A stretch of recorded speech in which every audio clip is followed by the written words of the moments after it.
आपकी home minister कहाँ है? कहाँ है भैया? नहीं नहीं, इनकी होम मिनिस्टर कहाँ है? घर पे। अच्छा, और मंदिर के प्रधान जी कहाँ पर है? मंदिर के प्रधान जी आइए।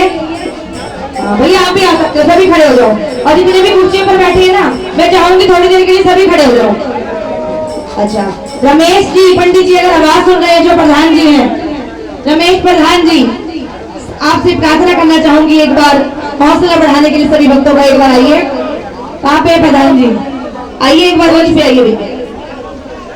प्रधान जी आपसे प्रार्थना है, एक बार आ जाइए। और जितने भी भगत बैठे हैं कुर्सियों पर, अपना अपना स्थान छोड़कर खड़े हो जाएंगे और आइएगा झूमते हुए नाचते हुए बाबा के दरबार में चलना है। कैसे भाई, थोड़ा विशाल भाई,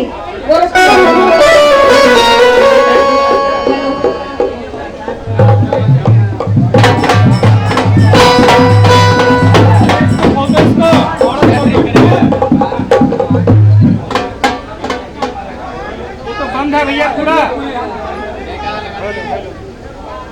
बोलिए बाबा विश्वकर्मा महाराज की, दरबार की, नरेश की, हारे के सहारे की, लक्ष्मणदातार की, बोलिए 3 बार धारी की।